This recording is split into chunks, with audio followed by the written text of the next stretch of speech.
Hi students, so I'm going to talk about skin color in this video. I'm making a video just for skin color because for me it was one of the hardest things to learn how to do. One of the hard things about it is that if you look at skin, there's probably like 30 different colors here, right? What a lot of students make the mistake of doing is mixing up a giant pile of what I like to call Band-Aid color, or some variation of Band-Aid color. You know, it's like yellow ochre, burnt sienna, and white. And then they have that giant pile of color and they try to put it over the whole face and it looks weird, right? And the reason it looks weird, like I said, is that there are like 30 different colors happening on the face, right? So what you want to do is have a light color, a shadow color, a highlight color, and kind of like a deep dark shadow color, and maybe some reflected light areas and stuff. So we're looking at like a base of like 5 different colors you want to have. And then once you get those 5 different colors on there, it's going to start to like, oh, okay, that kind of is looking not so much like a fake, like a mannequin or something fake, right? Once you start getting at least those 5 colors just kind of like working together, then you start blending them, and then you get like the eyeball, like the white of the eyeball color on there. Maybe you get like the hair color on each little thing you put on is gonna make it look less and less artificial and weird, right? So the rest of this video, I have basically a tour of some artists that I like from Instagram or Facebook. A lot of these are people that I know or I just happen to follow on Instagram. Maybe half of them are people I know. And then the other half is from a museum trip that I took to San Francisco. Legion of Honor Museum. And seeing paintings in person is one way that really helped me just figure out this thing that is skin color that's really hard to do. All right, so I'm just gonna walk you through some of my observations, and during this video you will see me referring to basically their colors. So each artist has like a different color scheme they arrive at, right? So there's, you know, the colors you use for the light, the shadow, the highlights, the reflected lights. Some people have different color turnings and stuff. Like if you look at my hand here, you see you have light mass, shadow mass, and this right here is the turning, and the turning is its own special color. You do not have to make yourself look photorealistic for this at all. You can make yourself blue, all right, red, whatever you want. Black and white is fine as well. But for people trying to make some semblance of realistic skin color, like I said, the last thing you want to do is mix up one giant color and like put it everywhere, because you're just going to look like a plastic mannequin. I mean, even if you look at like, you know, just even disregarding light and shadow, you have different faces, different places on your face that are going to be different colors. So for example, cheeks, nose, lips, chin, you got a little purpley eye bag area and stuff.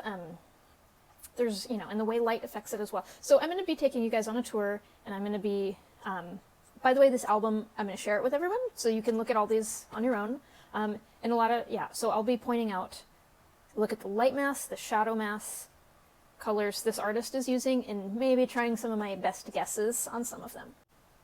All right, students, so here we are at my Google album that I've just loaded. You can see a lot of these. I just took some screenshots from Instagram and stuff where I like to look at art. And down here, these last little ones down here are ones that I took in the museum. All right, so I'm going to start up here.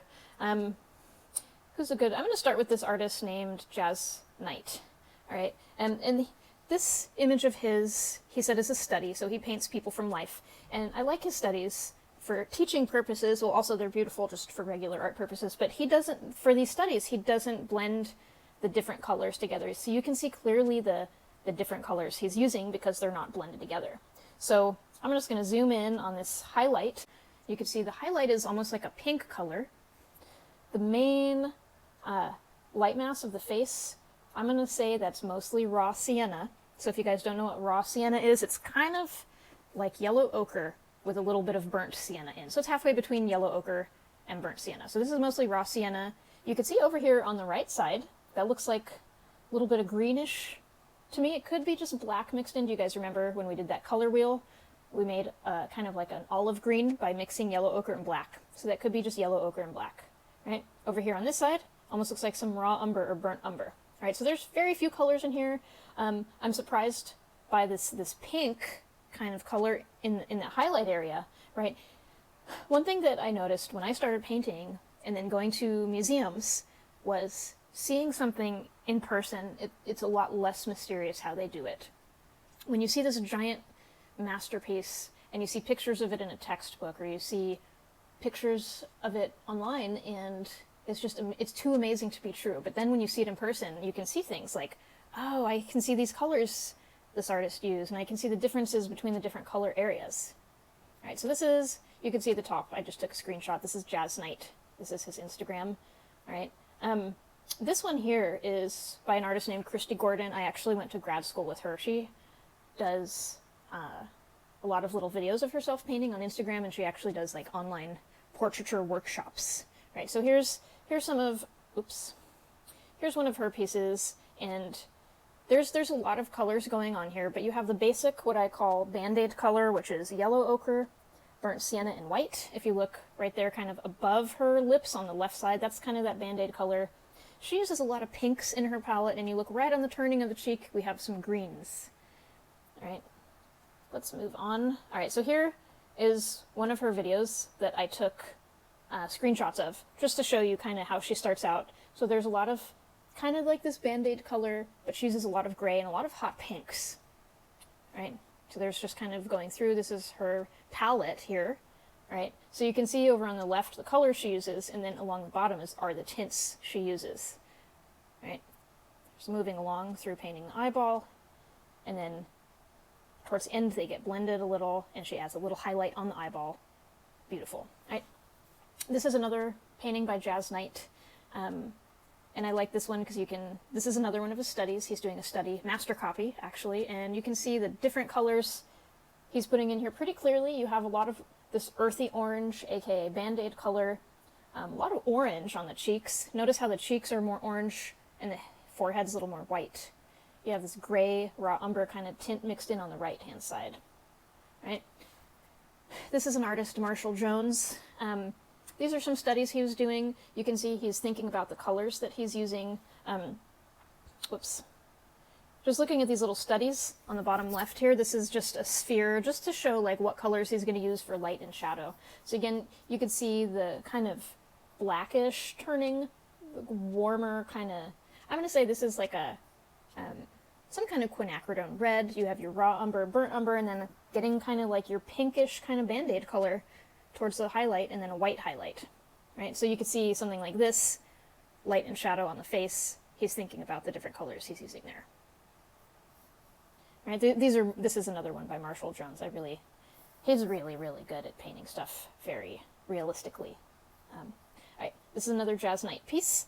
You can see this is a little bit darker than the one we looked at before, where the other one we looked at by Jazz Knight was a lot of raw sienna. I'm going to say this one's more of mostly a burnt umber, right? So you can see around the periphery of the face is kind of more of a shadow mass. Right around the eye on our left, he's got some yellow ochre, maybe some raw sienna, maybe some burnt sienna in there. The highlights, again, are kind of a pinkish color, right?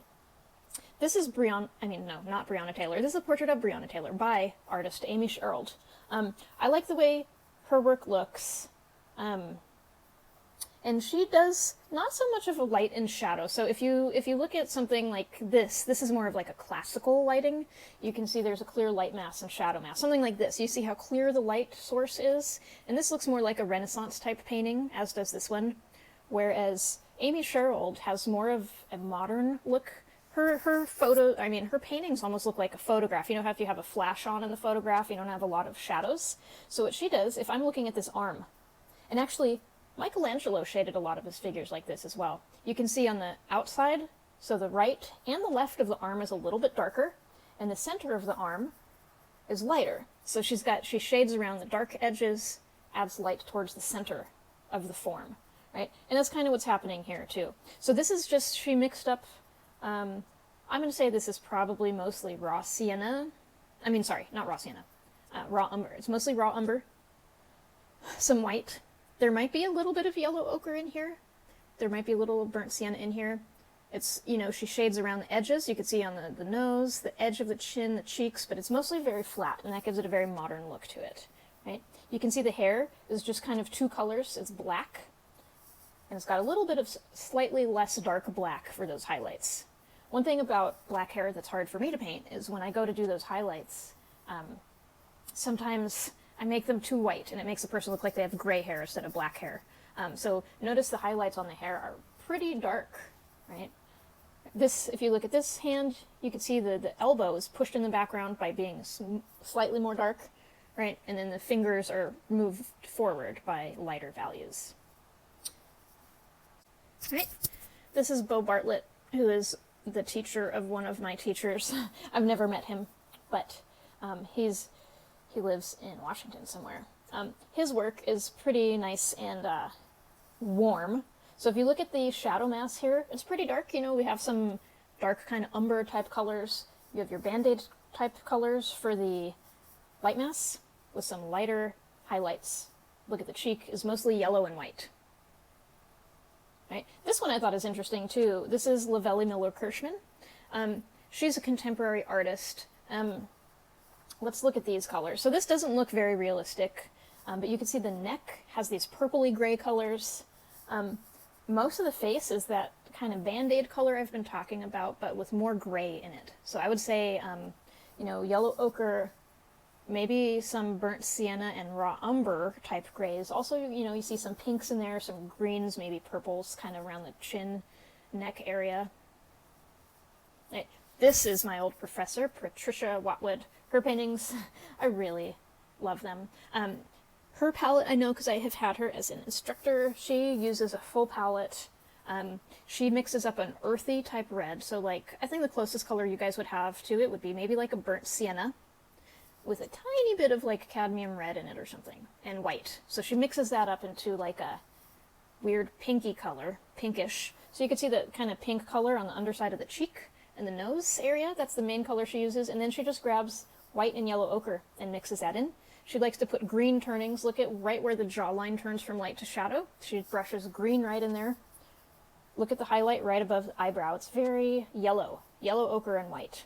All right, so you have your Band-Aid color, your yellow ochre and white. She says her shadow color, so look at the shadow behind the ear and in the ear.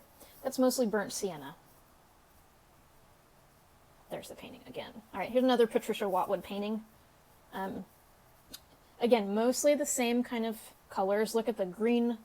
I think the color in the shadow mass is mostly, she uses Viridian and burnt sienna. A lot of pink in there, getting some yellow on the forehead. Look at the kind of lavender and green turning on the right side of the forehead. Right, here's a study of hers. She has a TikTok too. More Patricia Watwood work. Look at the arm. Look at the difference between the light and the shadow. So the shadow mass here and the turning look pretty yellow ochre. This is painted outside. Patricia actually gets models to sit outside in the forest and paints them. Look at the grays in the knee. So one thing that's a good practice is when you're getting ready to do a portrait, you want to think of what your light mass is going to be, your shadow mass, your turning, and your highlight. So look at over on the back and the top of the shoulder, you have a really bright white color. Look at the main light mass on the arm. It's kind of like, you know, a darker Band-Aid color. And then in the shadow mass, the turning looks yellow ochre, and you have a dark pink color. All right, so again, doing convincing skin color is going to be about getting at least your like 5 different colors to work together. All right, Aaron Weisenfeld, another artist that I don't know him, but I discovered him on Instagram. I really like his stuff because it's super weird. Okay, you know, you have your pretty common like Band-Aid color. You can see he brushed some pink into the cheeks, light yellow ochre highlight, and some kind of like a raw umber under the chin. Look under the chin at that shadow under there. Stephen Assail, I thought I would throw him in here. He's one of my old professors. He uses a ton of prismatic color. So he uses neon orange, neon green. Whoops. Look at all those colors in there. Bright colors. Also, I wanted to show you guys his palette. That's the most disgusting thing I've ever seen. I actually visited his studio. I mean, our whole class visited his studio and watched him paint in there. And that's really the palette that he uses. I don't know why he doesn't just, I don't know, clean it. But he's an amazing artist. All right, here's more of his work. You can see just all of the different colors he puts in there. Lots of pink on here. More Stephen Assail work. This is Alessandro I don't know how to pronounce his last name, but he's an artist alive today. He lives in Italy.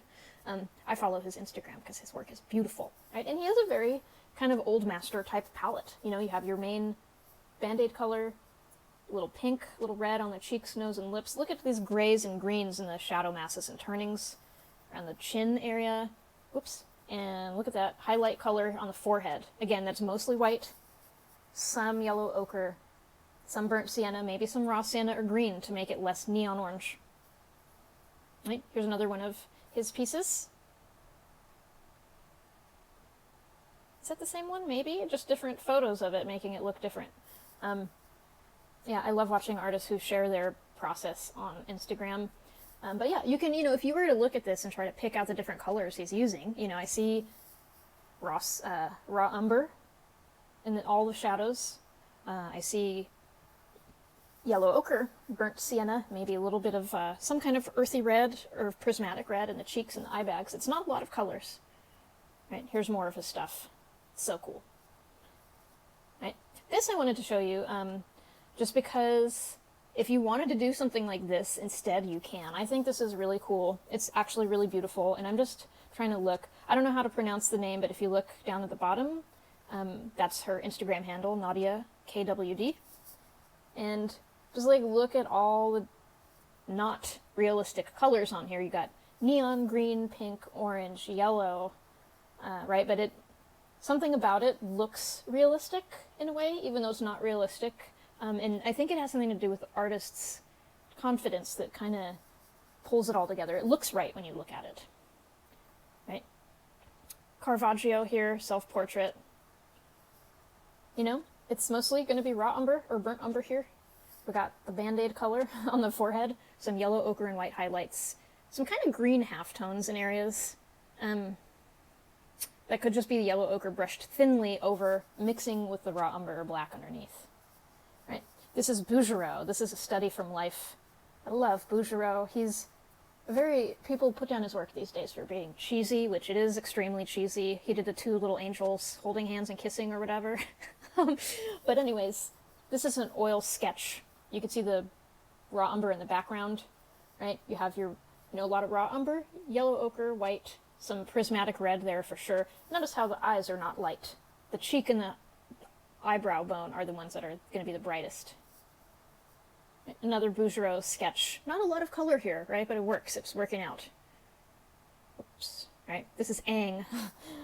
This painting I've been seeing for years in textbooks and everything, and when I saw it in person, I was like, wow, this satin dress is just, you look at that, it's just little brush strokes. You can see them. It's not magic. But when you back up from it, it looks like magic. This one I appreciate most of all is her hair. Look at that shiny shine on the top of her hair. That is, even though the hairdo is kind of weird looking, just like look how simply that's done. This is dark, raw umber. Look at the highlights. It's less dark. It's the shape of those highlights is right. But when you look at something like this in person, you're like, oh, that's not magic. I can see how he did it.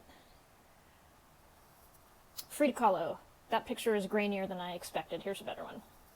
All right. She has kind of the Band-Aid color, but it's a little more heavy towards the burnt sienna. Again, Band-Aid color is burnt sienna, yellow ochre, white, right? Her skin is a little more like tan colored, so she's got heavier ratio in the Band-Aid color of burnt sienna than for someone who has lighter skin, right? And she adds more yellow. Look at the forehead. I would guess that there's yellow ochre in there, but maybe also some kind of prismatic yellow. She brushes a lot of, I'm going to say in the cheek, that's probably, like if you look at the lip color, it's kind of maybe that kind of color, but also burnt sienna. So, burnt sienna, yellow, white, and brown, like a umber type brown.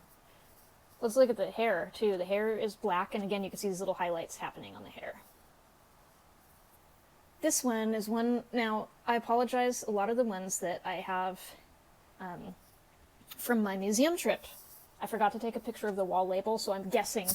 I don't have the time to go look up, but these are all from the San Francisco art museum called Legion of Honor. I don't remember who this is. It's one of those French artists from the 19th century. I remember the title is The Absinthe Drinker. Look at this. It's mostly black and brown. You have a few little swatches of Band-Aid color in there. You know, when you look at it up close, it's like, that doesn't look real, but, you know, you look at the whole painting from a distance, it works, it comes together, right? Another one of those ones from the Legion of Honor that I didn't write down the name, regrettably, but if you're really interested, you can probably go find it on their museum webpage, right? Again, a lot of Band-Aid color. Look at the hot red inside the ear. Look at the hand, look at the fingers in the background, or kind of that raw umber and red color, right? And the highlight behind the ear is kind of the brightest spot, right? Ooh, this one I remember is Manet, Edouard Manet. So remember when I was telling you guys to think of a light mass color, a shadow mass color, and a highlight color, right? So you can see the kind of pinkish Band-Aid color all over the light mass of this portrait. You can see the highlight color, clearly different. So look at the nose, you see those little light spots. And then the shadow color is just raw umber. This is David, I believe. Jacques-Louis David, and this is some unfinished portraits, right? So I like the unfinished ones because you can see how they worked and how they started. Look at all that pink, gray, and kind of like this yellow ochre umber color. Look at this lavender gray all around her lips. This is another unfinished portrait, a portrait of his daughter. Looking at her arm, look at this. The outside is gray, silver lavender. Then you have the center is this light yellowy color, and then you have pink. Make your eyes blurry, it starts to look more real. Right? This one, regrettably, do not remember the artist. However, look at those highlights on the eyeballs. Isn't that beautiful? So those of you who have the problem of watching too much anime and want to put 5 giant highlights all over the eyeball, look how effective this is. Look how shiny the eye looks. It looks like a wet eyeball because that tiny eye highlight, right? So again, we can see the shadow mass is kind of browny gray. You have some pink, lavender, and Band-Aid color, and the highlight on the forehead is kind of a yellow ochre white. Ooh, I like this one. This is Franz Hals, German guy who likes to paint German people in bars that are drinking beer. And I zoomed in on this one for this image. Look at the nice, like, dark shadow mass. It's mostly brown, right? Got your Band-Aid color, your pink cheeks. And look at this yellow splotch right on the left side of the forehead. Right. This one I thought was interesting because it's from a painting, I think, called The Discovery of Honey. And she's eating a piece of honeycomb. And she looks very sad about it. I don't know why, but she's pure orange. It's so weird. She's just like hot orange with a little lighter kind of Band-Aid color. You know, there's a lot of browns in there. There's extra pink areas like her cheek and her nose and lip. I like this one because it's an artist painting himself, painting someone else, so it's a double, it's kind of like it's a painting of a painter painting someone else. So you can see what his painting would look like, his technique would look like as he's starting off. See how clearly light and shadow are separated? You have your highlights. Look at this highlight on the bottom of that left eyelid, our left, and the highlight on the eyeball. And then look at how his finished painting looks. It's just all kind of blended in together. This is egg tempera. Remember how I told you guys on the first day that egg tempera does not blend, it dries in it dries in like 5 seconds, so you just put down these little lines. See the lininess of the painting? All like little tiny lines of different colors. A lot of green. They did green underpainting, like what we think of as a grisaille, they did a green one. So you can see it kind of showing through here. I think that's it. Ooh, no, okay, here's one of mine. Just to show you guys, this is one that I just started putting color on. You can see how I have the kind of highlights and stuff separated out. Here's a current one that I'm working on my easel. I took this picture maybe a couple weeks ago. What I'm using in this piece is mostly, okay, you can see there on the left of the nose your basic Band-Aid color. I have, around the nice purpley eye bags, I have a color called Mars Violet that I love. You can see my highlight color it's, you know, a Band-Aid color, but less pink. It's more yellowy white, right? And then the eyeballs are kind of like a dark gray color.